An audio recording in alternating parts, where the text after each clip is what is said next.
advertise with us, reach us via the email marketing@courtfm.co.ke or call us on 0714 308 277. Court FM. Let the music play. Welcome to NK Home Care Services, where quality healthcare meets the comfort of your home. We offer professional nursing care, caregiver support, mental and neonatal services, physiotherapy, post-surgery care, palliative care, and ambulance services, all tailored to your needs. Our mission is to empower you or your loved ones to live with dignity and independence. With compassion, respect, and professionalism, we're here to support your journey to a better health. Visit us today at 54 Real Estate off Mombasa Road or call us on 0768 400 800 or find us online at www.fifthgenerationaloutsourcing.com. NK Home Care Services, caring for you wherever you are. Good evening once again. Welcome to Mizani 254. My name is Likian Eli. Because we are out of time, we simply go into the conversation of the night in the bigger picture. And of course, always you talk about issues of policy and how they affect you and I.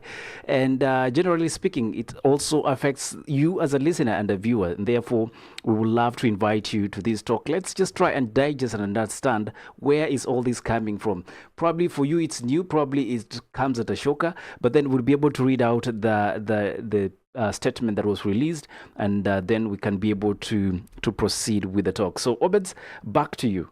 So there's a public notice that's been given by the Director General for NTSA, and it says its instant fines management system goes live.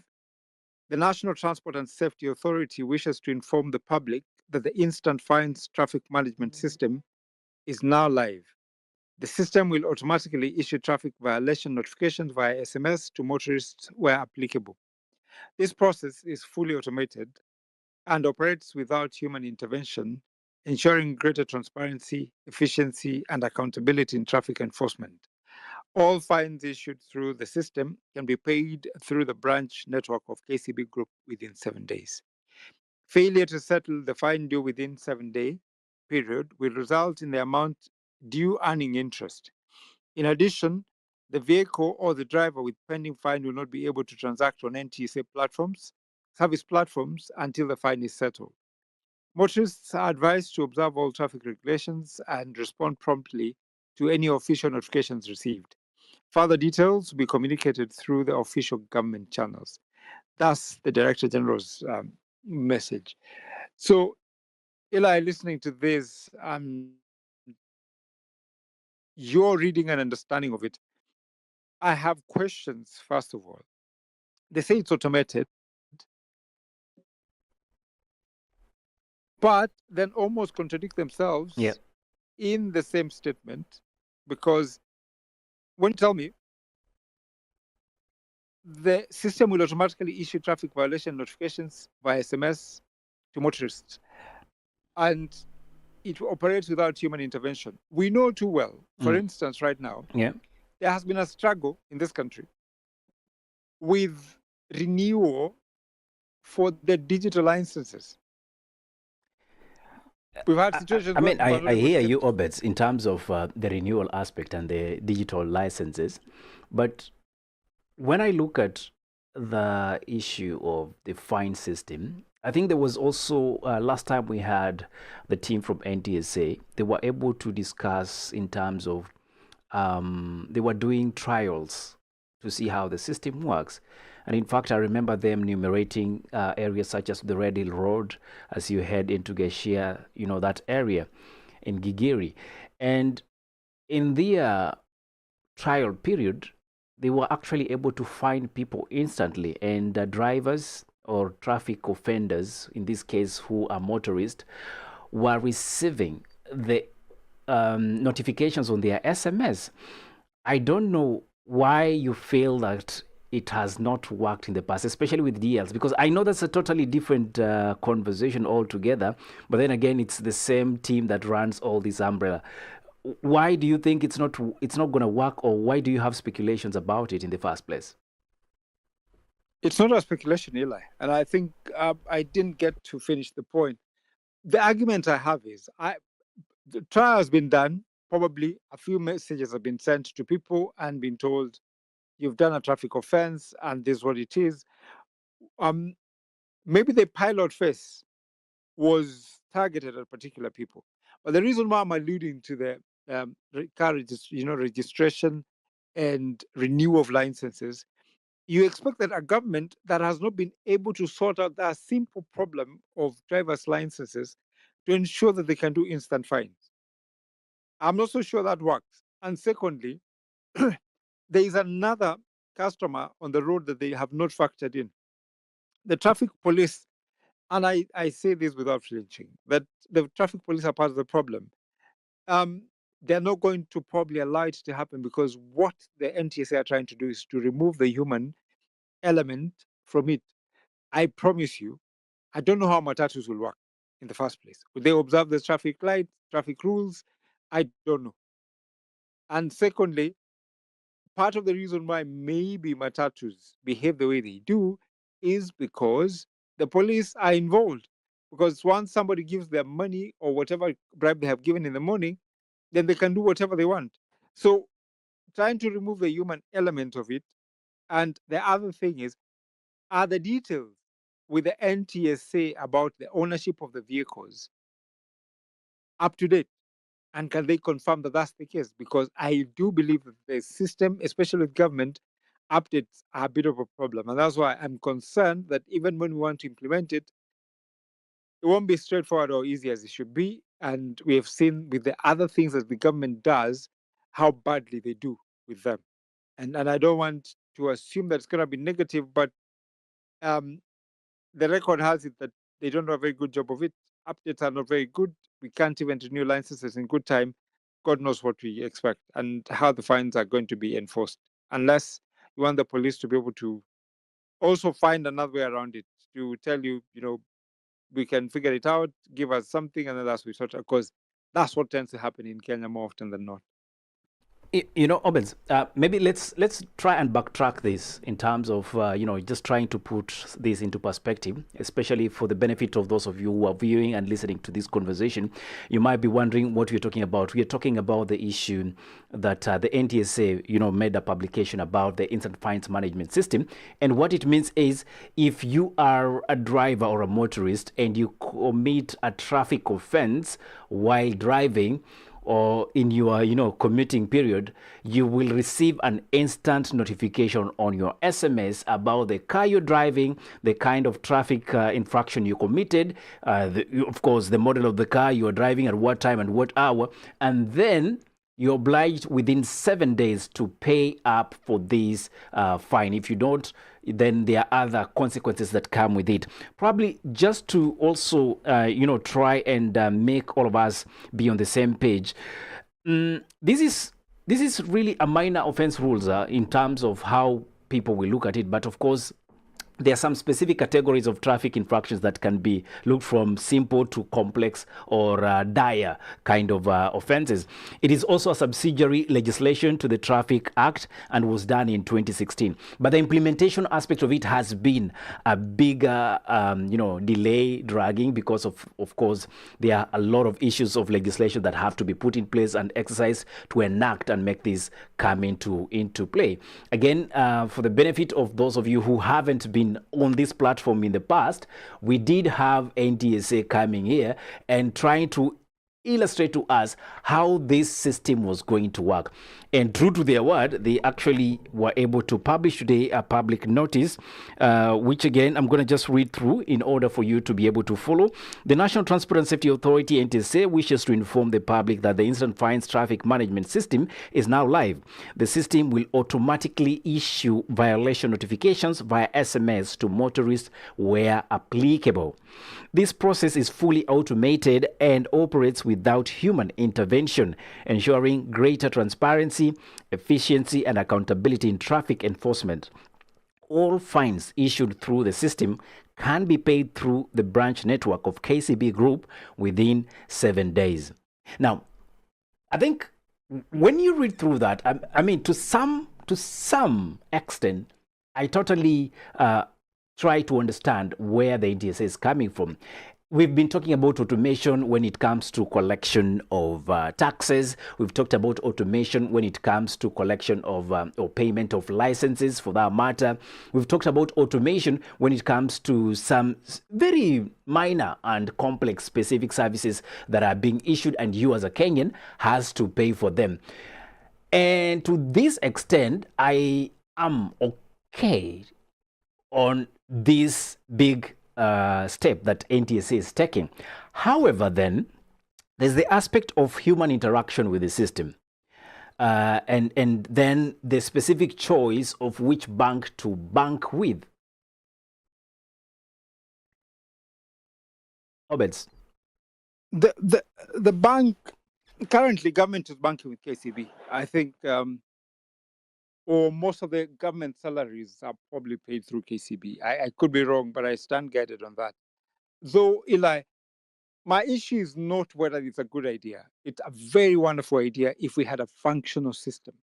And here's an example. We've had a problem, Eli, and I like where they say fines will be done automatically via text where applicable. And the question I ask then, where it is not possible, how do they enforce it? Because the idea would be, we don't have to interact with you. We know that you've done a traffic offense. You probably, didn't stop at the lights. So what it's supposed to do is automatically take your details, the car plates, and send you a text, and you get punished for what you have done. I want to see that enforceability, that element of it, because I'm also sure you've had situations in like where people have been killed in a place where there's full glare of the cameras, supposedly, but we can't find evidence. Yeah. So unless it's working and it has been made not to work, I have concerns around implementation. However, as we say, the offenses, the categories of subsidiary legislation that is supporting from the overarching law, which is the Traffic Act, Cap 43. And that helps because the legislation or the subsidiary legislation actually stands on the basis of that. The issue here is the highest fine, from what I'm seeing, should be about 10,000. That's if you're driving without driving license. And on road with cars should be about 5,000 or something. Yeah. So some of these things, yes, make a lot of sense. And you want to kill the human interaction. What are the determinants? Who is responsible for ensuring that this is implemented? Is it the police or the NTSA are going to effect it by themselves? Yep. And if that be the case, then how do you ensure that this conflict of interest, and this I'm sounding like I don't like it, but there is a conflict of interest, Eli. Government wants to collect fines from people who are offending or breaking traffic rules. The police are supposedly supposed to help government, to ensure that traffic rules and whatever is traffic supposed to be done properly. How do you ensure that there is no conflict of interest between the police and NTSA trying to do its job? Because I think there's a challenge there for me as well. You see, Obed, when it comes to road accidents, for example, it's a major issue in our country. As of this year, I'm just trying to look some data here. As of 2025, 5,000 deaths were reported through road-related incidences, right? And I think by January, it was almost clicking 500, if I'm not wrong. I'll just have to go through the data once again. And recently, President Ruto was quoted to have given an, instruction to see to it that we automate the system. And I'm just gonna, quote the star here, which says, Kenya is rolling out a broad set of measures to cap road accidents following a National Council on the Administration of Justice report launched on March 2nd, 2026. We might just want to grab that report. The report laid bare rising fatalities and systemic weakness in road safety. President William Ruto has directed the installation of smart traffic cameras in major towns within 30 days to support instant fines and automated enforcement aimed at reducing corruption and strengthening compliance with traffic laws. The reform also include introducing a demerit point system for driving licenses and moving some minor traffic offenses from the courts to administrative handling to ease congestion in the justice system and deter repeat offenders. And for me, I think we have delayed this course. It's something that we should have done donkey years ago. The only thing I have a problem with is the swiftness it seems to be taking, and not really because we haven't heard about it, Obeds. Again, don't get me wrong. Yeah, but Yeah. look at this. You talk about the infrastructure coming up probably. You need cameras, part of what was said. You're going to implement this, it's going live, but the infrastructure to support it is not there. The other problem is, Eli, our roads are horrible. The most recent experience is the floods that we had in Nairobi. It's a major problem. And so that it doesn't look like I'm trying to deviate from the actual point is, Yeah. the problem with the government, and mostly in this country, Yeah. is we tend to rush things. We put the cart before the horse. Yeah. I would have thought we create the infrastructure that would support that which you want to do. Then it will be easy, Eli. You don't need to have the police on the road. Curb corruption, that's what you're trying to say. Yep. How do you do that? There's no policeman to bribe. You've made a mistake, you sent something on email or on text, and it's your business. You're told within a certain period of time you need to have this paid for. Yeah. And the element of trying to remove this from the courts and take it, the element of having people go to court over minor offenses is unnecessary. And that makes sense because it delays and wastes people's times. Because like if you're caught in the morning or whatever time you made a mistake, you're in a rush to go to work, it's easy. I'm supposed to pay a fine of how much? This is the amount. I go to work, I'll pay the fine within the period required. So you don't need anything. The police business is to ensure that you've been informed. What's your offense? If the need be. But then the reality is, Eli, unfortunately, the structure to be able to support that which they want to implement is not there. And that being the case, then, it's an exercise in futility. Why do you think the structure is not there, Obed? Because, for them to be able to roll it out in the first place, and there are people who have actually reported they have received fines on this super highway. That is, a lot of us talk about the Kibaki super highway. Why do you think the systems are not sufficient enough to support this? Because when I'm driving from Nairobi, Kakamega, because that's my common route when I'm home, I tend to meet cameras that are hiding. Hidden cameras somewhere. Somebody just pops out and say, "Hey, ulikuwa unapita speed." What makes you think that we don't have the systems? Those are specific areas and it's handheld cameras. My argument, Eli, if that's the case, it's self-defeating. Firstly, the government is saying it wants to remove the human element. That's what I think I have read from that statement. Then, I don't think there is enough of what they are trying to say in terms of cameras or digital setup to be able to support that. And I could be wrong. Maybe I have not done enough research. But there is evidence that in this country, that tends to be a problem. Yep. What we are good at is trying to look like we're implementing something. And I'm not pouring cold water on a very noble idea. Yeah. It's something that anybody who loves and wants to see progress would be so proud of, because if the police are not going to be there to haggle you for 5,000 shillings or 2,000 shillings or 100 shillings, your offense is this and you know what to pay, that will be easy. Yeah. But I think that, again, as I said, there will be a conflict of interest.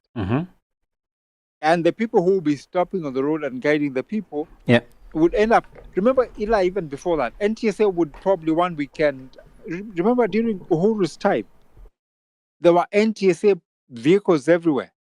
What happened to that? There was a legality challenge. What became of it? Because the whole idea was to punish, petty offenders, small infractions on traffic and sort it out. Yeah. It became a problem. And why did it not continue? Because there were tendering issues around it. There were issues about one person getting all the money. And that's the same question we're asking. We're already complaining about our e-citizen or e-government platform, which is already facing challenges. John Mbadi set up another system to try and curb corruption. It's having issues.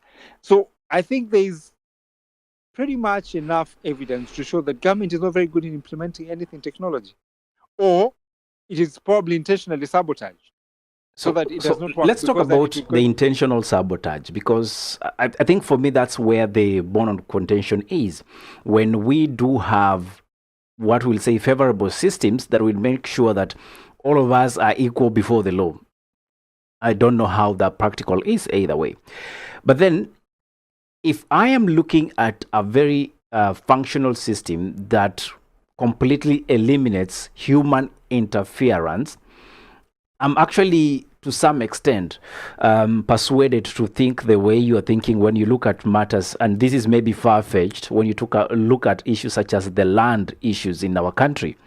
You go to the Register of Lands, you notice person A and B, both of them have the legal title according to the government books. That is the black book and the green book. You know how these things happen and work. And then you also find somebody who has at NTSA registration of a car, same car plate with different owners. And one owns a car that is registered under a motorbike. The other one owns a car that is registered under a Prado. The other one is the other one that makes people jump all the way from, is it Meru or Embu? By the time you're arriving in Nairobi, yes, that one. I didn't want to mention it because wajalipia advert, but it's sour. Anyway, on a serious note though, that's where I think I have an issue that we might, of course, maybe this is water under the bridge, but you see, anytime systems are introduced, they are subject to improvement and subject to, interaction, so that we are able to either, if we have something in between that will hinder this system from being effective, then it's able to be dealt with. But then, if I engage you further, Obeds, let's for example look at it objectively, because that's what we're doing. If this system was to be effective to address from the petty infractions to the major infractions, what for you will be the must-have for it to be effective? Probably, and maybe we are deliberating which has been put into place, but then again, from the public understanding, this is something we might just want to discuss. Go ahead, sir. I'm going to say this with confidence. I don't think government database is up to date. I don't think all the people who own cars, and an example you've given is when you have same registration, two different people. It doesn't make sense. How do you end up in a scenario that a government that is supposed to be informed, has all your data, gives you that wrong information? There's a problem for me there. And the second thing is, for it to work, the ecosystem that supports that approach has to be created.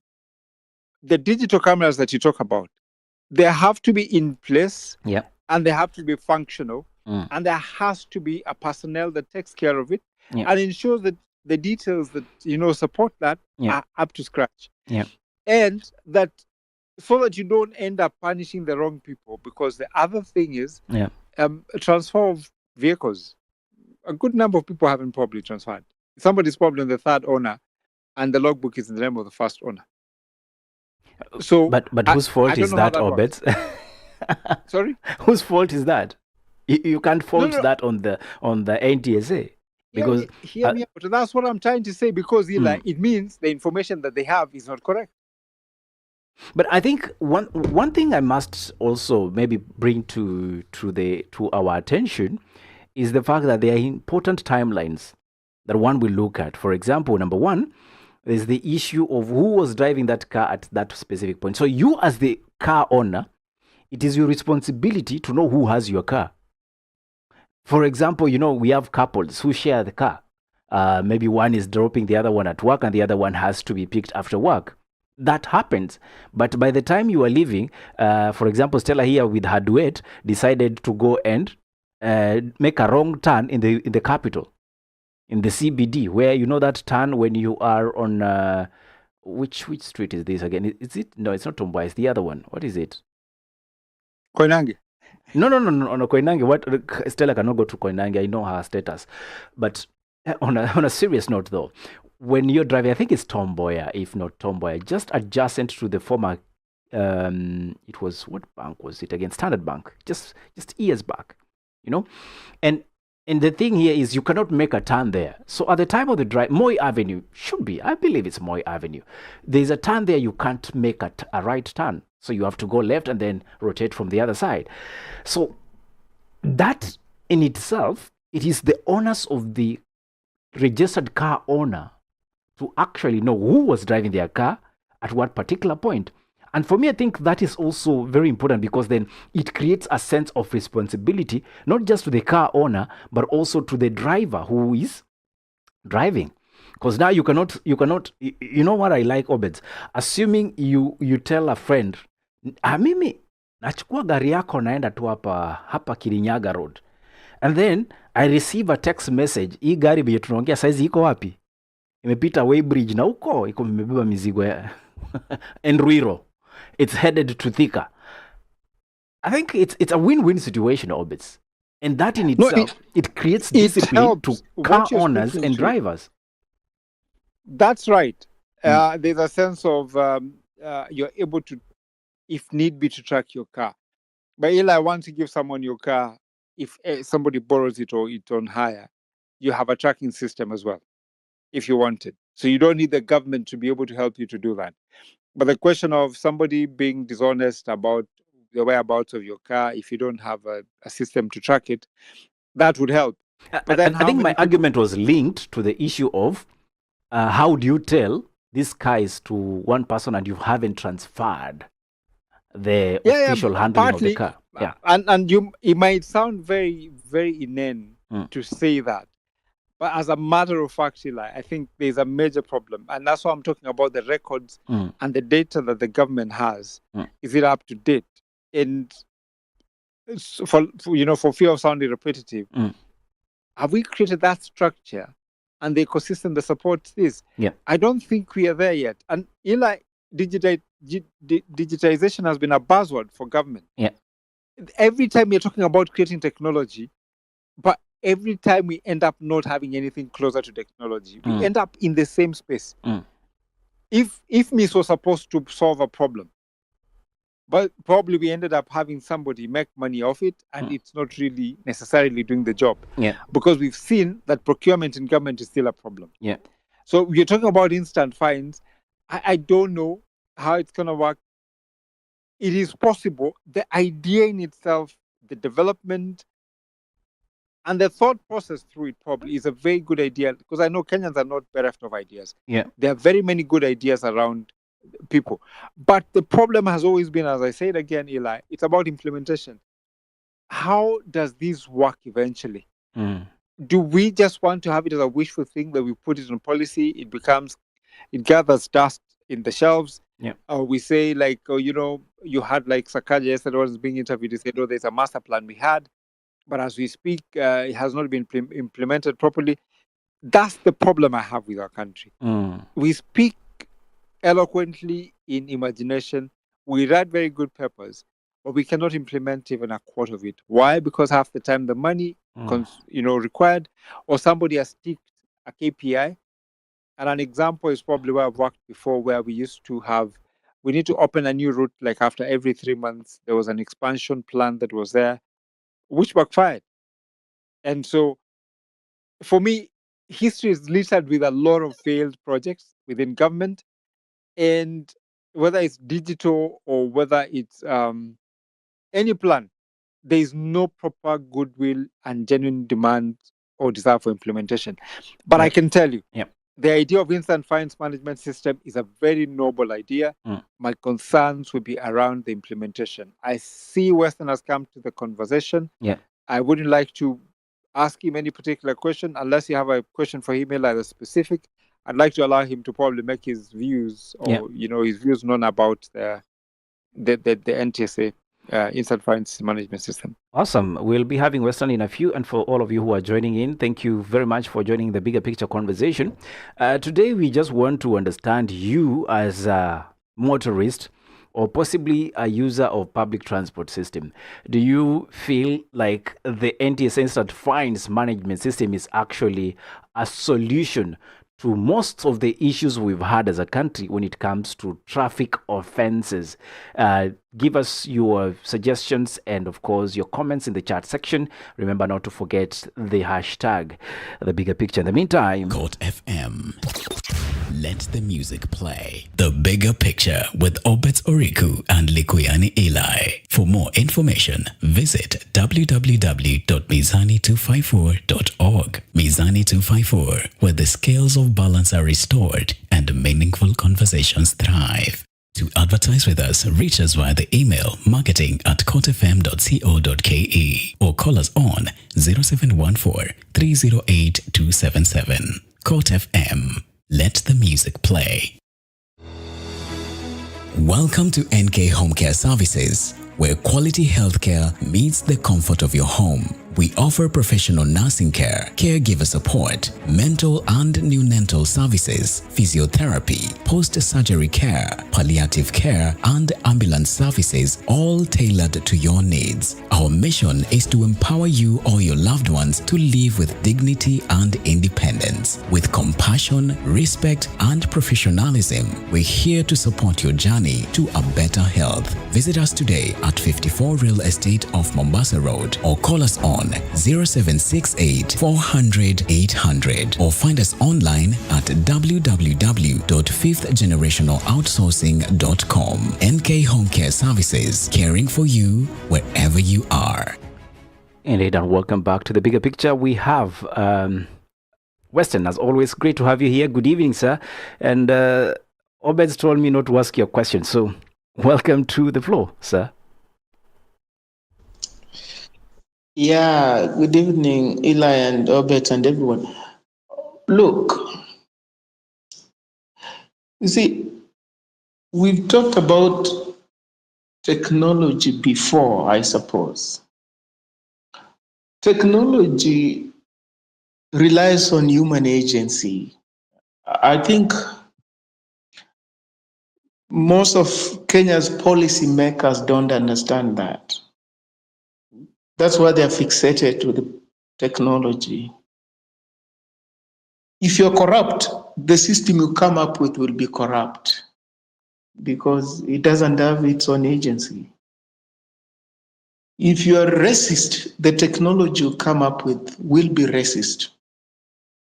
It can be programmed to discriminate against people.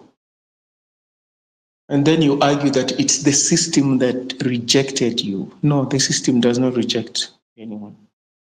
You make the system to reject someone. You infuse in the system racism, prejudice, and bigotry.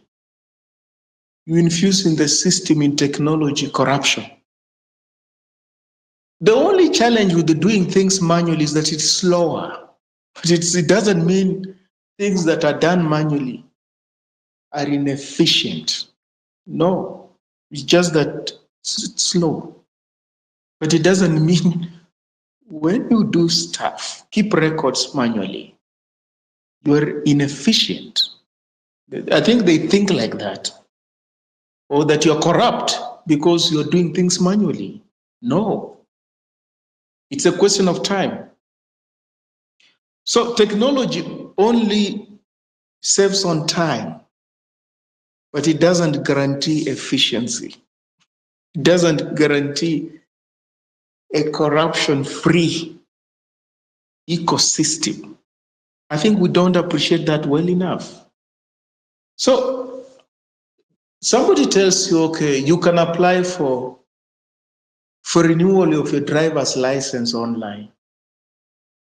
And then you think you've done that, you paid, you've sent your passport size photo and everything. Now you go, these people tell you, no, you know what, we didn't process this particular ID because we're waiting for you to come and take your passport size photo. Like, what are you talking about? I thought you were talking about an electronic system, eliminating the need for people to come physically to sit at some stool and, have their images taken. They're still doing those things. It's so, like, what are you doing? Look, technology in terms of transportation will be super efficient if the infrastructure is up to date. Correct. Let me ask you a question. If you're traveling from Nairobi to Eldoret, or Kisumu, or Mombasa, or Kakamega, what is the speed limit on that road? What is the speed limit? At what point are you expected to drive at 60? What stretch of the road are you expected to drive at 80? What stretch of the road are you expected to drive at 120? Because the cameras must be programmed as such that this is a 60 kilometer per hour zone. You can't go beyond that, so you'll be fined. You are entering an 80 kilometer per hour zone. You exceed, you will be fined. Here you can only do 120 at the most. If you exceed, you're fined. Now, who has calibrated that road? Who has calibrated it like that? But they do. Where? But Weston, I think I've drove on most Kenyan roads, and we do have the speed limits. Whatever you call them, there's the speed limit indicators on where you can drive at what speed. A good example is if you're, for example, on Thika Road, there's a stretch you can only drive up to 110. There's a stretch you're supposed to drive for 50. Most of the town centers, when you're approaching town centers in Kenya, you'll notice all of them have been labeled 50 until you exit the town center, and then you can be able to pick up the speed. But maybe let me just understand where you're coming from with the calibration aspect. So these cameras will be attached close to the town centers, entry and exit. Then if that's the case, then it defeats the purpose. Because from Nairobi to Nakuru, your speed is dictated to by the volume of traffic on the road, nothing else. That is it. You could sleep on that road. And people do sleep on the road. We see that time and again. So there's nothing like you can dictate at what speed you will move. Is there a volume on the road? You'll go as per the volume on the road. But where there are speeds installed on the road, they are called freeways. They are freeways. There will be no jam on the road. There is a freeway. Like you can go at 180 non-stop for 200 kilometers, for 300 kilometers, non-stop at 120. That's the speed limit. That's a freeway, an intercity highway. There's nothing will stop you. Nothing like a car on the road, nothing. You can cruise at that speed. So when they tell you, here you can't do beyond 120. Yeah, you can't do beyond 120. You can go at 200, but then you'll be arrested because it's possible to go at 200 on that kind of a road. We don't have that kind of a road in Kenya. It's not there. It's not there. Then even in cities, the roads are so good that you can also go at quite a top speed. They're good. And that's why they restrict you. You can't go beyond 60 here because you can go at 80, you can go at 100. But for us, where we're ever caught up in traffic jams, like ever caught up in traffic jams, like technology, what does it do? I know what it does. It will extract rents from motorists. Yeah, because I can see even there are fines for, I don't know, jumping a robot or something, which is a traffic. We don't have traffic lights. We don't have them. But there's a fine here for traffic lights. We have police officers at intersections in Kenya. We don't have traffic light, but there is there. So it means these are things that are borrowed from a particular jurisdiction. It's like CBC. Many things that we have completely not in tune with our society, our level of development. Like everything is here, but if you look at it, these fines, this would make sense in a country that has got first-class infrastructure. But even in countries with first-class infrastructure, there are not so many numerous fines like this. Like if your license plate is improperly or something, installed or missing, Yeah. incorrectly fixed, what is that?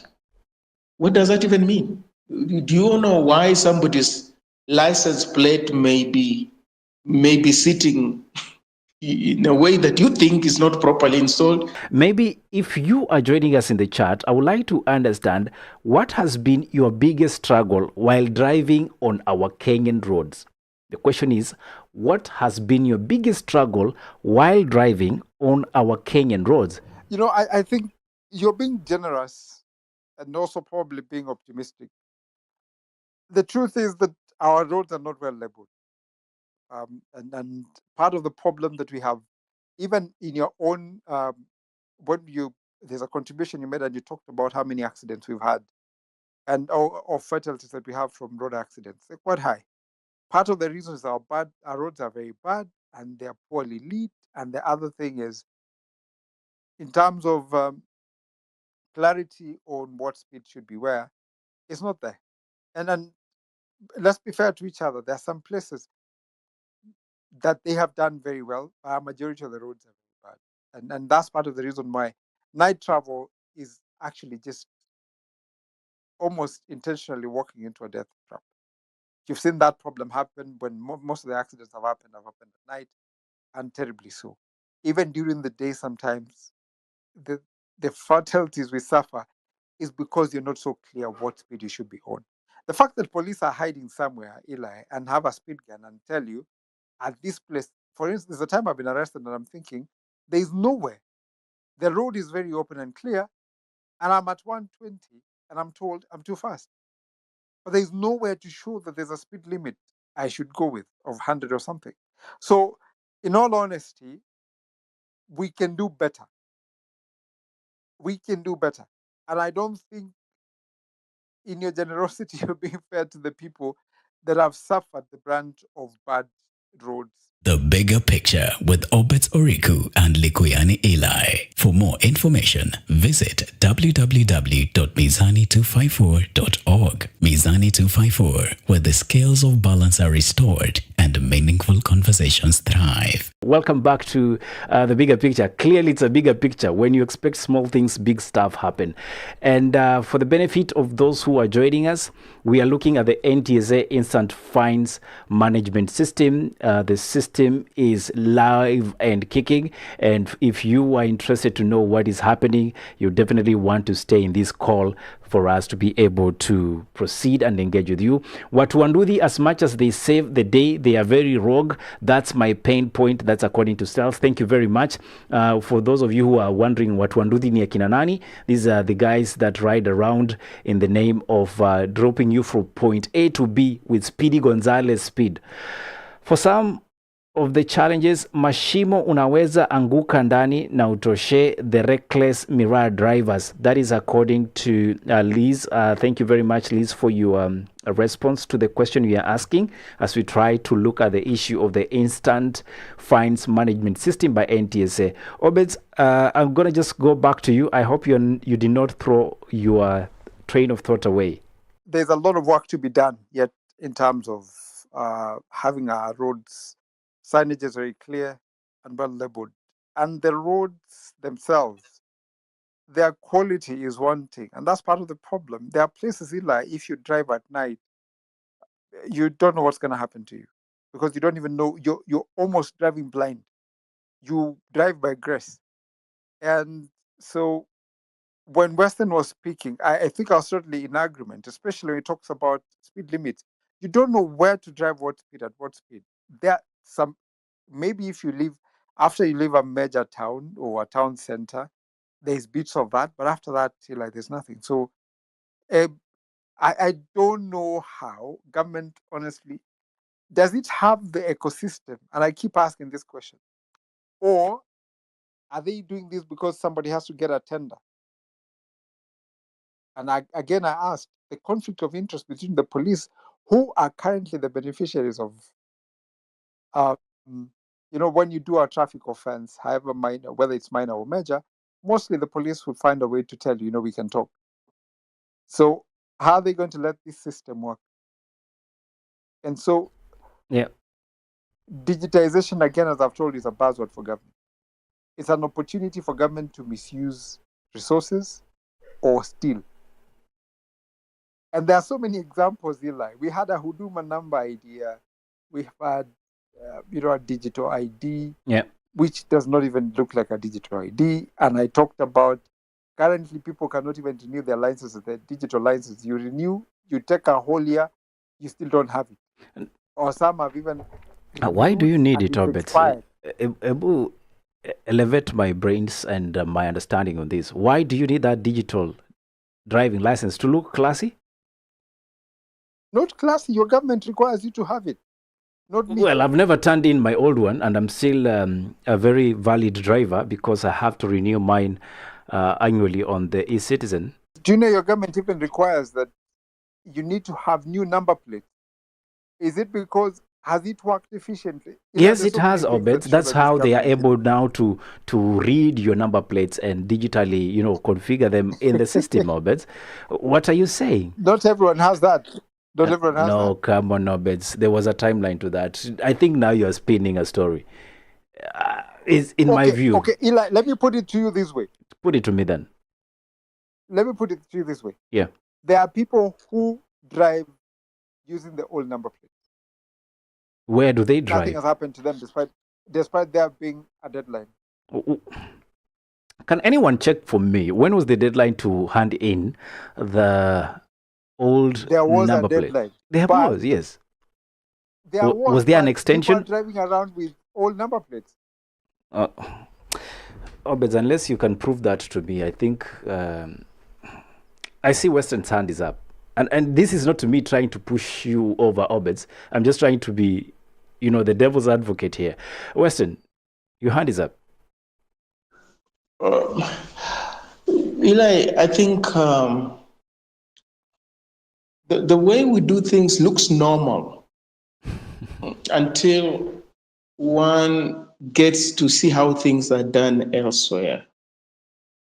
Look, if you come up with what you call some new generation of ID or license plate, whatever it is, or driver's license, this is how people do in other jurisdictions. You bought your car, when the license plate's read in a particular way, that style of issuing license plates has changed.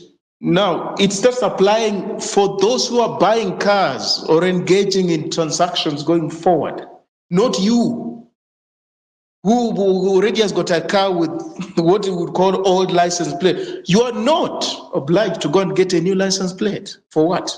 It's going forward. Like all laws, they can't apply retroactively. Well, they've come up with a new driver's license. When you will go to renew yours, then you'll transition to the new one. They don't give you a deadline. They know this is a deadline by which everybody else should have transitioned to the so-called new driver's license. Yours is still valid. You will use it. The day you're gonna go to renew or do whatever, so then you can transition to the new one. That is how it works, because it saves people a lot of unnecessary expenses. With us, when they transition to something else, whatever you had before, it's rendered irrelevant. Like, really? No, it does not work like that. So, if there are people in Kenya whose cars still have got what you would call old license plates, unless you have disposed of the car, even if you dispose it off, whoever gets the car could still drive it like that. But if you go and buy a new car, brand new car, then you get that new driver's license plate. That's what it works. So when you hear we saying this technology things and first generation, second, these things are for minting money because of those kind of those kind of deadlines that don't make sense. Then what will they do with the bumps on the roads? What will they do with bumps? Kenya is the only country where you find a bump on a highway. Like, the road is a highway. That's what it is. It's a highway. Somebody has erected a bump on a highway. Who does that? Because you want to kill people. You want to kill people. So I know this is a freeway, this is a highway. Now, suddenly, and so many people in Kenya do get across bumps that they did not expect. Nothing warns you. So you want to kill motorists? You want to kill road users? Who told Kenyans that bumps are like the be-all and end-all of road safety? And even the bumps that they build, they construct, are just something else. Something else. A bump should be such that even if you don't see it, you should be able to run over it. And go. Weston, on that one, I am with you 101%, the issue of bumps. And I'll give you a very short experience. I recently made a trip to my countryside, and what ordinarily will be, there are those names that were used back in the days, settlement schemes and what have you, and an ordinary village where you do have what we'll say the service road for an estate if it was in the capital. Do you know these guys are laying out a tarmac road, and this is a mixed-use settlement, predominantly for small-scale agriculture and family usage, But there's a mini highway going through this place, and all the border guys that Stella was talking about now have a freeway that you're talking about. But then along the line, they will discover makosa ilitendeka. Now let's accelerate the building up of bumps. So when we talk about the safety and even bringing on board the issue of instant fines management system, I think the whole idea around our city planning, our road plannings, and even the engineering, we start questioning who exactly comes up with such projects, and do they foresee the end user of the system that they are putting in place? Just look at Mombasa Road. Road, like who does that kind of construction, honestly? Look at Mombasa Road. That road underneath, the one. Are you surprised that a lot of lives have been lost on that road? Who does that? Who does that? Honestly, who does that? You wonder, but this is a road. Yeah, it's a road. It's a main road. It's an artery. It's an artery. What was supposed to be done, Eli Obeds? They were to expand the road, Mombasa Road. Expand it. Make it a 3-lane each side kind of a road. 3 lanes on each side. Just expand the road. What they have done, they have not done anything, just complicated things. The road underneath is dangerous. And I don't think there's anything you can do about it. The driver must be careful. You just must be careful. Or if you're lucky, you know the road because you use it regularly. If you don't, that road could just claim your life. But it is supposed to be a symbol of modernity and modernization. Isn't it what we use to showcase, our ambition as far as infrastructure is concerned? Correct. What happened when the rains fell the other day? All the water from the elevated road came down. It comes down. Yep. The road underneath turns into some torrential river instantly because there's no drainage on the road up. All the water is supposed to flow to the one that is under. But we were told this. Perhaps some people have forgotten that the contract for the elevated road included sorting out the one underneath. That's what we were told. Yeah. No, people are complaining, but you're destroying the road underneath. What are you going to do? No, don't worry. The contractor will finish the elevated one. Afterwards, we'll fix the one underneath. The contractor finished the elevated one and packed up their bags and left with the underneath road. And even it's something else in the city, Eli Obed. So before you come up with the technology, please show me first-class road infrastructure, please. Show me first-class road infrastructure, please. Show me. If that is not there, you are hiding behind technology. To do what? To extract rents from motorists. That's what you want to do. That is what you want to do because it's survival. So Eli, I'm asking you, I've driven from Nairobi to Nakuru at 20 kilometers per hour because of congestion. There's a heavy traffic on the road. So from Nakuru going the other end, there's the traffic is lightening up.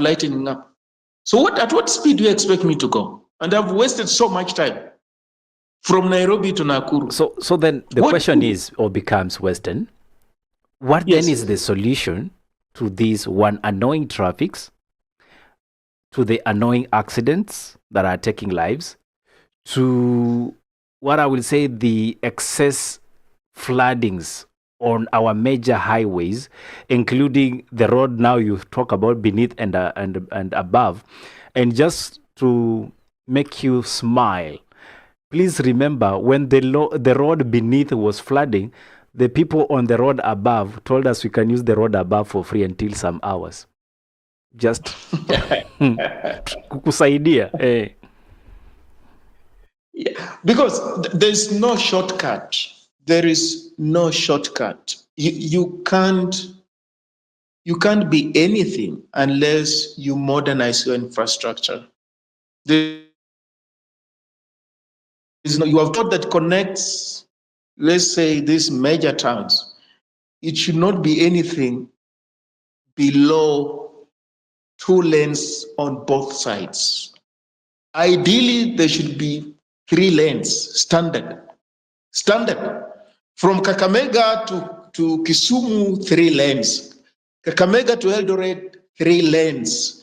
Eldoret to Malaba, 3 lanes.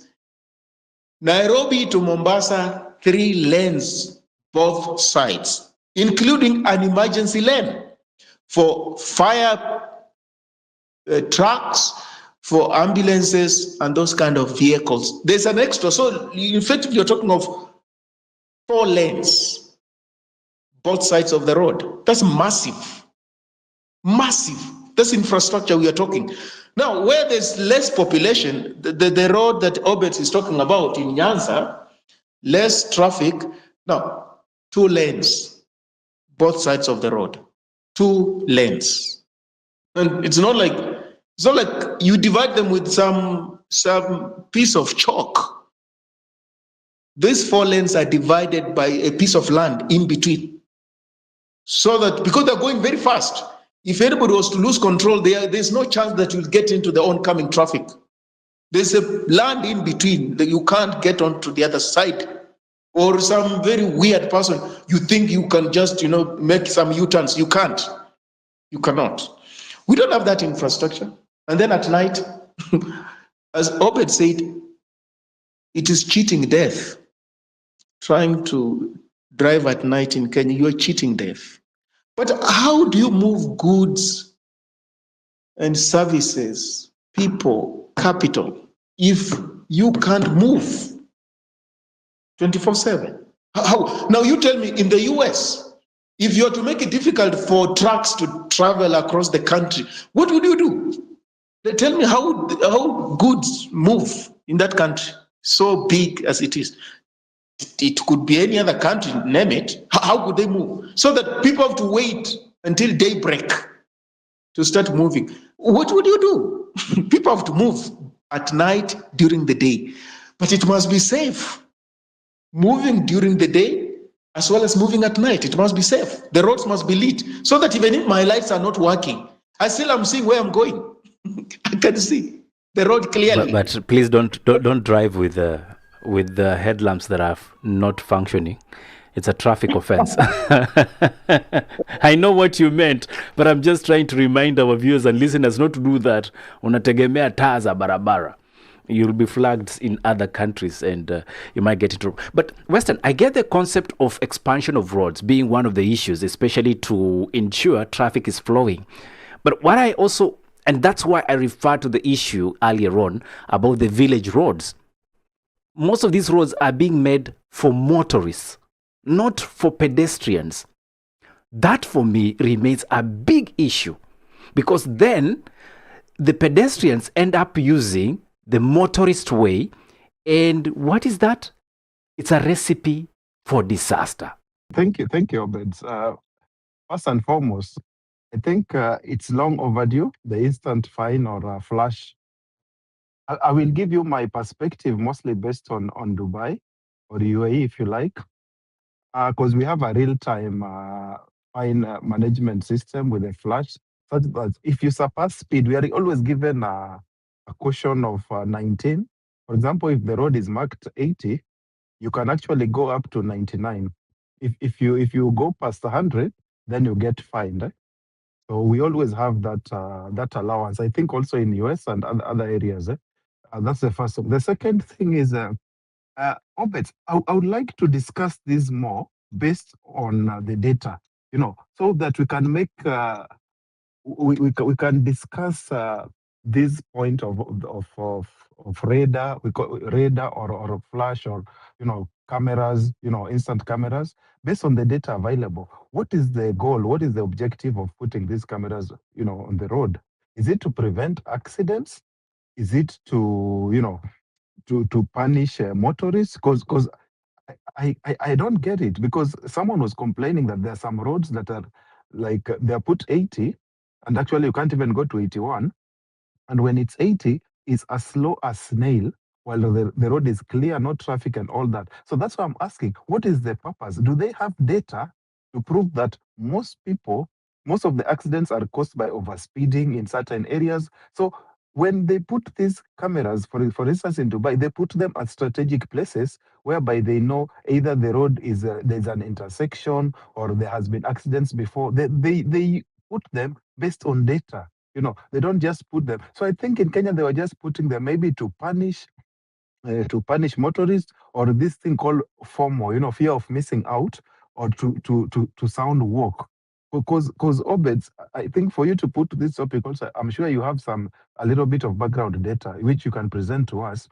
Like, for example, in 2025, we had these deaths on the road, and 20% were caused by, maybe redundant vehicles, obsolete vehicles. Because what happens, for example, where I live in Dubai, the most important thing is not even the fine, is the vehicle roadworthiness. You have to go take your vehicle through the road test. That's why if you come to places like Dubai, we don't have plates to do with here, like this is model. No. The plates, you can buy any plates, you can put to any car. Any car doesn't have to be like the latest plate with the year. No. And they renew. If the car is like forfeited, or the car is gone, for like you want to do away with the car, that plate can still be used in another vehicle. You just need to change the details. The other thing I heard you talking about was this thing about the was it the license digital plates? Yeah. See, this smart driving license is harder to forge. And also is very fast for verification by police because it's real time. And also if you go back to the I don't know how the Kenyan system works. I've just heard about it like a few hours ago. Is it instant and real time? Because the one we have in Dubai, if you overspeed, you get the SMS instantly, and there's an app where you can pay. So you are given a period until when you can renew your vehicle. So when you are going to renew your vehicle, which means checking the vehicle test. So when you're going to check to pay for your vehicle testing, that's when you pay all the fines. They can accumulate even to a year. So there's nothing like 50,000, 20,000. They will come and take. No. By the time you are going to register your car, renew your car, check the roadworthiness, that's when now you pay all the fines. Sometimes they give discounts, like in Ramadan, they'll say, oh, if you pay your fines, in month of Ramadan, you get 50% of something like that, and this is controlled by the federal government, So I was expecting Kenya, because we came up with M-Pesa, which is one of the unique products in the world. But as someone was saying in this space, that now we are trying to copy other countries for these cameras, for that fear of missing out, we are not doing it as a unique product, and that is always the problem with Kenyans. And then when we bring it to Kenya, it might not work. I wish we came up with something for us, something that works for us, or we try to customize it so it only works for us based on our roads, based on our culture and how we move around, Otherwise, it might never work the way I see. I know I asked about the issue of, and that's why also Western was asking, what is the intended purpose of this whole thing? Let's be honest as Kenyans. Are we indisciplined drivers? Again, I said you're being too generous today. This country wants to probably impose like what NTSA are saying, and I'm going to allow Western because I'm not going to talk for long. We're talking about instant fines. The first people who offend traffic rules, the first people who are involved in traffic infractions are people who are members of parliament and people who are considered to be top leadership. Why? They drive on the wrong side of the road and they push you guys off the road and it doesn't matter. How are they going to punish such people? Can you read that letter? That publication, because I think you have the answer to your question. But let's read it. I'm not going to read it because... Let me read it because you don't want to. Let me read it. Eli, listen. You need to allow Western to speak. I will. Don't worry. Put it on the Jumbotron so that people can read. The reality in this country is we speak loftily, but we deliver hell and in a very bad way. There are so many promises that have been made about Kenya being a better country. And I keep giving examples of health was supposed to be digitized and solve the problem that NHIF had of corruption. Yep. Have we done that? We haven't. Is it any better today? I don't think it is. So it's unfair for us to be pretentious thinking that by bringing in digital sense, education, for instance, there's the NEMIS thing. How many ghost students do we have? How many ghost schools are we paying for capitation? It is not about digital stuff. It's about the kind of people we are. So we can be led at this point. The question should be, what's the intention? And until we answer that question, I don't think we are solving the problem. But we also have to look at ourselves inwardly, Eli, and admit that as a people, we have a problem. And that's where it all begins. What do we want for this country? You can find people, and Eli will tell you, anywhere there are many people are bound to break rules. They will do that. And that's part of it's trying to address. And fairly so. But the assumption would be that everybody wants to drive and drive correctly. So if you make any mistake, either intentionally or unintentionally, then you get reminded that this is how to do it. So without belaboring the point, I think, let me allow Weston to speak, or maybe you have a question for him. But I don't have a question for him. I just wanted to clear on the issue of why this is a game changer, not just for drivers, but also the general public discipline, especially for those of you who have cars. And I also have a comment here which says Kenyan drivers are generally indisciplined and they know that with this, they'll be able to mint and raise a lot of money. I agree. And for me, if they target your pocket, then I think you become more cautious. I think. Number two, we are addressing the issue of drivers, but forgetting that there is the aspect of the road itself. So I would like for all of you who are also joining in to be able to give us your perspective in the matter of instant fines management system. What do you think? And last but not least, Reed had asked, let me just read the question here. Today I'm doing too much moderation, Obeds, allow me. Please advise, what of the vehicle? What of if the vehicle is still with a bank or SACCO cause of a loan? Who receives the notification?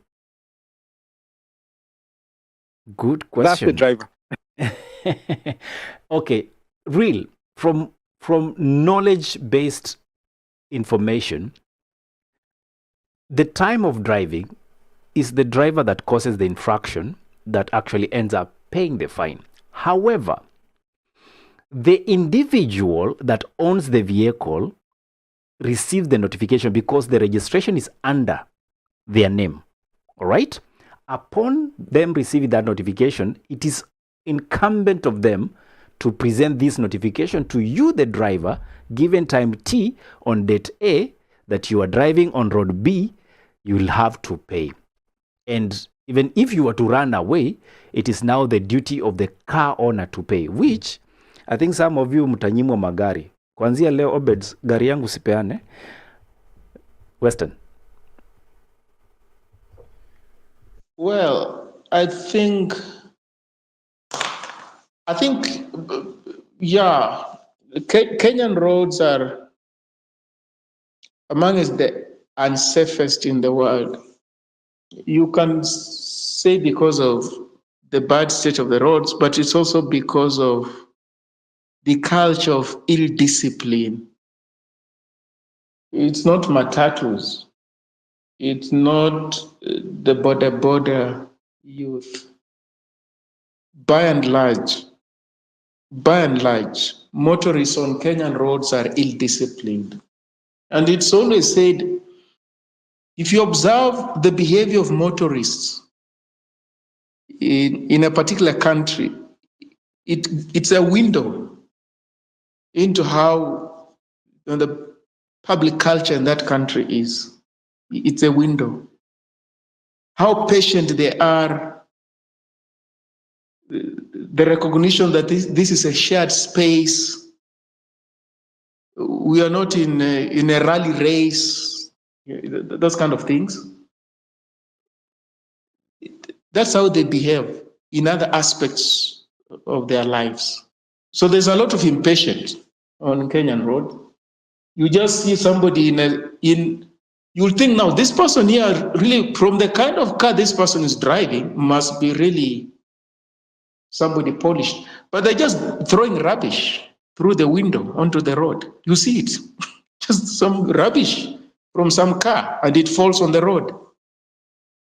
Like, you see a lot of things that you wouldn't see ordinarily in another given society. Hence, the accidents, that we experience time and again. Like, what is that person trying to do? You want to overtake? Like, where are you going? You can't see that, but you see that a lot. Eli Obed, this is it. Punishment is for deterrence. But punishment is counterproductive, or it doesn't amount to much when there's a pervasive culture of ill discipline, or what you would call impunity. It doesn't help much because it's aimed at targeting outliers. So on this road, there's somebody who will want to cruise at 200 kilometers an hour, and this is a 120. That's an outlier. Another person should be punished, or the license should be revoked. You don't expect every other motorist to drive like that. Or you don't expect every other motorist to drive under the influence. You don't. If that is the case, then it's not the roads, it's the culture in the society. It's not the roads. The road is not the problem. So by penalizing motorists, you're not actually achieving much. Those who can pay will pay. And those who can find people within the government agency in charge to wipe off those fines will also get people to do that. It doesn't mean that if technology is penalizing people, people cannot go around it. They can go around it. So you ask yourself why, like, for instance, the Japanese kids, they keep their their schools clean. They don't rely on workers. They keep their schools clean. At some point, I think it was it the last World Cup or some point, the Japanese players, were they supporters, they went and cleaned the stands. They cleaned the stands before they left the stadium. Now, that, it looks extreme, but if in a society, people appreciate the fact that we share facilities, and I've used this facility, I must leave it clean. There will be no need to punish people. But if you punish people without factoring in the culture in your society, behaviorally, you will just extract money from people and nothing's going to change. You will not change their behavior. So if you're a president of Kenya or somebody, if there are things that are disturbing you, find out how you can change the culture of your society, because only you can do it, depending on how those people are socialized or resocialized in various institutions, and the state is pervasive. Otherwise, the people you see on the road, these are people who at some point they may have banned a school under protest, or this may be university students who destroy furniture at school, because it's only in Kenya where you see public facilities are vandalized. For some reason, you wonder, like, this is a university, this is a lecture hall. So who is this was moving around, removing upholstery from chairs and seats? Who's doing it? They've just vandalized the seats, removed everything, and they just... Now, that is the person you'll find on the road later, after they graduate. And I can guarantee you the behavior will not have changed. They will not... These kids in Kenya who write graffiti on the walls of buildings, you don't find that in many societies, eh? Kids are just, just writing graffiti on, on buildings and walls. No. In other places, they don't do it because they know it's bad manners. You're making it expensive to maintain that wall. Yeah. No, you don't do that. That's not your daddy's wall. Leave it clean. But we do it even on people's cars. Kids in Kenya will just come with wires and write things on them. They do it. So the point I'm making is that we do badly on self-discipline as a society. We do badly on self-discipline. And that is manifested in many other aspects. In this case, on our roads. Why should I compete with you for space on the road? Why should I? Oh, you want to pass? You can pass. I will let you go. Or you can signal me, you let me go. But you find men, women, all sorts of people are competing for the same space. So you wonder now, you are not going to move, all of you. Yeah. This space can only accommodate so many cars. No, everybody's squeezing there. You've seen that. So what are you doing? Eli, the other thing is the driver's license. I don't know why it's 3 years. What is the logic behind it taking 3 years? Why don't they make it 5 years? And when you make it 5 years... I don't know where you read 3 years. It was before 3 years. You had two options. There was 1 year and 3 years. So this is according to your account balance. They made it 1 year. So I'm thinking every year I forget how to drive and I need to go back to school. In other jurisdictions, like you say, I have a 10 years driving license. 10 years. In fact, it's almost expiring in a few months.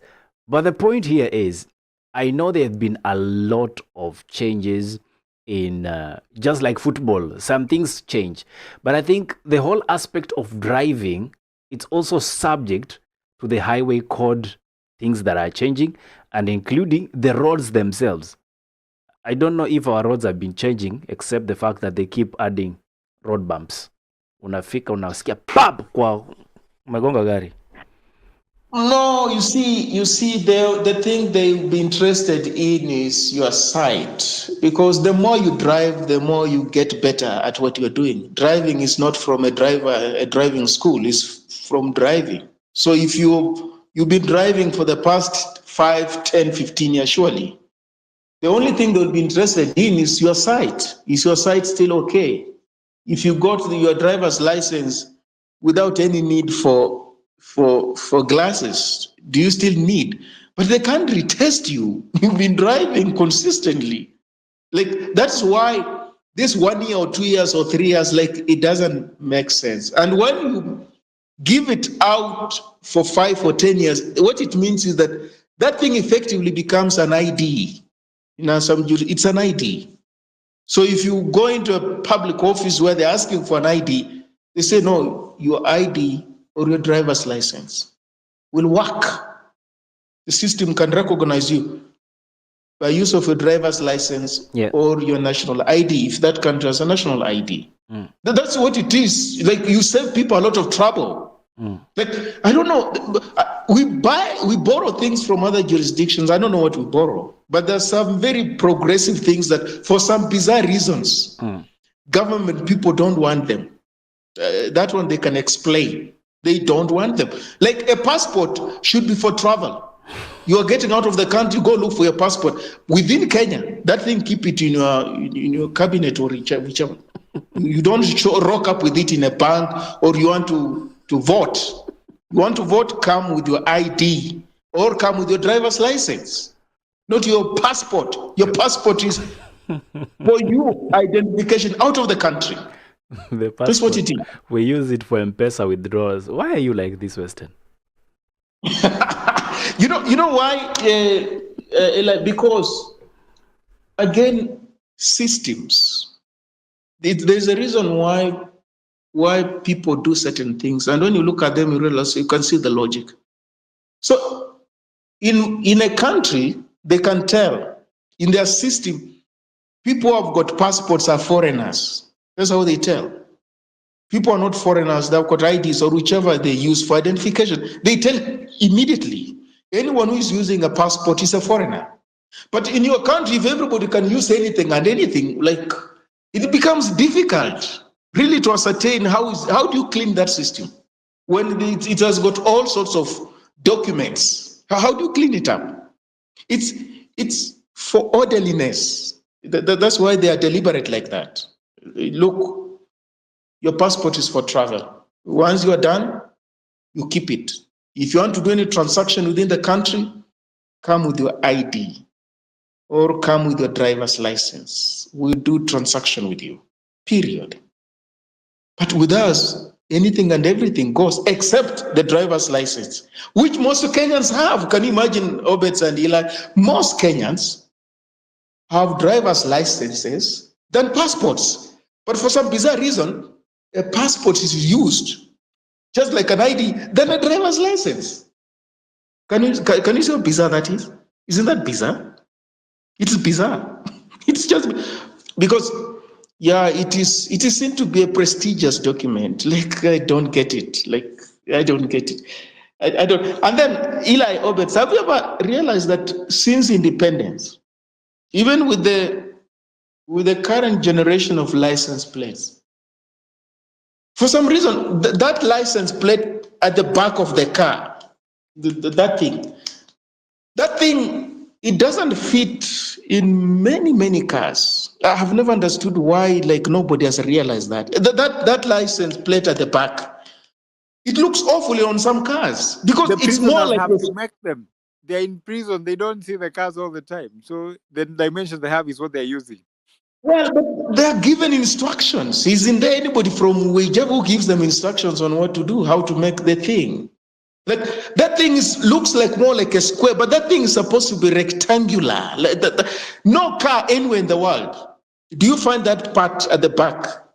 Well, some few cars, but majority of the vehicles, where you have to attach that license plate, is not square, like it's usually rectangular for that thing to fit in. But I think since independence to date, that thing has always looked like that. And you look at it like aesthetics. Aesthetics. You see, before this license plate, we have to look different. We have to look different. Why are you insisting? I mean, if you go to California, you'll see California plate. When you come to Kenya, you know you are in Kenya by seeing that. Anyway, I would like for us to start concluding. Eli, before this current generation of license plates, do you know that we were, I think, globally a country with the worst license plates, the most awful looking. I can tell you globally, before this, the ones that are being used now, Kenya's license plates were the worst, the most awful looking. Even South Sudan, that just got independent the other day, their license plates were looking better than ours. Like, I couldn't believe it. Like, we have no sense of aesthetics. We don't. Like, well, but that is it. I'm saying, Eli Obets, let's focus on basic things. Just like, just love things that look nice, great. Now, And then we'll you can have a proceed from nice plate, but if you're driving carelessly, all these ni vanity, because you end up making unnecessary accidents. No, but you see, aesthetics is also about how roads are constructed, Eli. Aesthetics is beauty. It's about how you beautifully design structures, roads, everything. Aesthetics is big in philosophy. It's a big branch of philosophy. It's not a joke. Aesthetics, just the beauty of things. It's also connected to safety. Yes. People will tell you how a Mercedes-Benz car looks. That is also connected to how safe that car is. The design of the car. It's not just how you look at it from the outside. The mechanics of the car, they will tell you. In the event of anything, unless you are an extreme, that car gives you a chance. Isn't that what it is? Beauty is not a joke. It's connected to safety. Honestly. So if you find a fundi who has no sense of beauty, well, please don't enlist them to do you a building. It's going to collapse on you. If you find a mechanic who has no sense of beauty, don't enlist them to fix your car. You'll be in problems. They must appreciate aesthetics first and foremost. Then they'll get the work done. All right. Aesthetics, and I hope Obed's yours is beautiful. Is it? Is yours beautiful? Because if you Beauty is in the eyes of the beholder, bro. it's the beer holder. It's the beer holder. We have 9 minutes to call it a night. We have a Mariba who is joining us, and quite an interesting take in terms of what is and what should not be.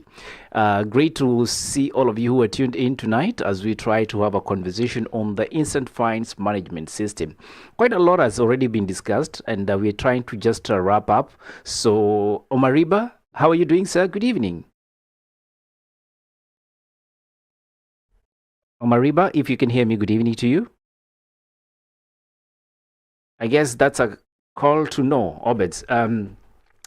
Maybe. Yep.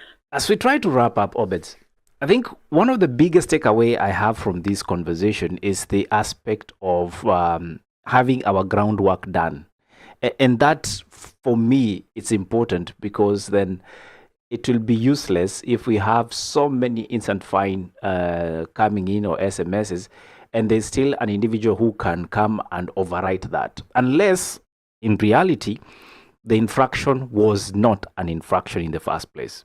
Because it happens whereby there's system error, and that day everyone is receiving SMSs of driving maybe beyond this and that speed limit. Maybe that's something you have to check. But also fundamentally, I am more concerned about the conditions of our roads. As much as drivers' discipline is important, it's important to understand the roads we are driving on. Because most of our roads, and we are talking about the A1 roads, you'll find they are supposed to be bump-free and traffic flowing at a specific speed limit, in our case 80 or 110 depending with the superhighway. But the normal highway, we do it at 80 for normal cars. Is it 80 or 120? But then if you have to drive every 10 minutes, you're braking to drive at 50, there is a problem. And why? Our town centers are connected to the highway. You do not exit the highway to go to the market center. The market center is actually in the highway, because the roads are not designed for anything else but vehicles. And then you realize, in fact, we can have business here. Mtu wa chuma anaanzisha hapo biashara. If you're coming from Emali, you meet my in-laws there from Cumberland, and they decide they want to make their mali ya kutengenezea tairi hapo. So, Obeds, if we were to objectively look at this issue of instant fines, the first okay that we'll have is it's a good way to instill drivers' discipline. Because one of the major contributors of accidents on our roads, to be honest, is the driver discipline. Either from the fact that you are tired, or most of them have been having and running away from alcohol blows. So you are running away from alcohol blow and you're going to make an accident. The other aspect is actually the road itself and just the mechanism around the aspect of, quote in quotes, punishing traffic offenders. A lot of us get away because we know we can bribe a police officer or we can bribe that one that is manning the system at the point. Obeds, what then should be our call to action? My take is we need to stop fetishizing technology as if it will solve every possible problem that we have in the country or as a people. We have a responsibility first to be accountable people. We want responsible government and people who know what they're doing for us, but we first must discipline ourselves. But at the same time, the idea of people coming up suggestions without proper structures to support the solutions they're offering is nonsensical and is a tantamount to wasting resources, which is what we tend to do often, or line people's pockets. And when people have done things in the name of public good, most of the time, they've ended up wasting a lot of resources and we end up not getting exactly what we're looking for. Examples are bound, and I think it is becoming too commonplace that we Kenyans allow such behavior to continue in the name of they're trying to do well for the public. I don't think it's been well intended. And even these that we're talking about, the instant fines management system, Eli, I promise you, 3 months, 6 months down the line, you'll hear a story behind it about procurement. Somebody did what they did, and before you know it, it's not functioning, and it's a problem. I'm not a prophet of doom, but I think I'll be proven right as time goes by. We need to do much more. Systems cannot change corrupt people if they're not willing to change. If people are good people, you don't probably even need some systems around. Everything can be done out of consent and people knowing they can do. But because human beings are what they are, we probably have to do that. But then again, any system is as good as its people. Nothing more, nothing less. Eli, there are far too many state-owned entities on Kenyan roads. Kenya National Highways Authority, Kenya Urban Roads Authority, rural. Look, the only distinction when it comes to roads in Kenya should be the size, how wide are the roads, but the quality should be the same. Should be the same. But for some bizarre reason, the way these parastatals are set up, the thinking roads should be of higher quality, but that ratchets up the cost of maintaining roads. So why can they centralize these things, just collapse it into one? Why do they split it into so many entities like that, just on the roads? Why? But then it's a colonial mentality where you think a road in an urban area, Kenya Urban Roads Authority, should not be the same standard as a road in a rural area, Kenya Rural Roads Authority. Like the other day, Otienda Molo said there's a road in his constituency. Some very bizarre thing. So one of these entities has done the road, I don't know, and reached somewhere and left it there. So from that point to the other side, that road is supposed to be done by, I don't know, some rural. Like, who does that? How bizarre is it? How bizarre is that? So the road has been tarmacked from one point to another. The person stopped there. It should be one of these entities. Should be Kenya Urban Roads. And then says, from there going the other end, that's not my part. Why don't you just collapse these things into one for efficiency and standardization of roads? Because class A, class B, class whatever, I would imagine it's about the volume of traffic you expect on the road. So this is an international highway. Okay, volume. But the quality of that road, the way it has been constructed, the tarring of the road should be on par with the road in some rural part of Kenya. That's the thinking, if you're to ask me. But go to rural Kenya, the roads, the way they are done. They take some soil, place it there, and then after soil, they take tar, they put it on top. The rains come and wash out everything. These people come back. Like, we can't be doing things like those, eh? We can't. And then, Eli, I think we must get modern infrastructure. Anybody who's telling you that they don't need infrastructure, we don't need infrastructure, they're lying to you. You cannot have freedom without infrastructure. If it takes you many hours from Nairobi to your home, or if you're praying so much that you arrive safely, you're not so sure. You're not free. Free infrastructure frees people. So in some countries, there's a lot of road carnage because roads are good. With us, there is road carnage because roads are bad. Because our roads are bad. I yield, Eli. I yield. All right. That has been, of course, the bigger picture as we come to the end. Thank you very much for tuning in. We continue with the rest of the programming. For those of you who still want to hang out, you can join me on www.kotfm.co.ke for the after hours on the bigger picture right here on Kot FM. You can also continue watching live on our X broadcast courtesy of Mizani 254. On behalf of Obed Zoriku, all the speakers and listeners that made this possible, have yourselves a great Tuesday ahead. And remember, mjifunze kuswim because it might just save your life. Kwa sababu kuna vitu haiwork. Good night. Bigger Picture with Obet Oriku and Likuyani Eli. For more information, visit www.mizani254.org. Mizani 254, where the scales of balance are restored and meaningful conversations thrive.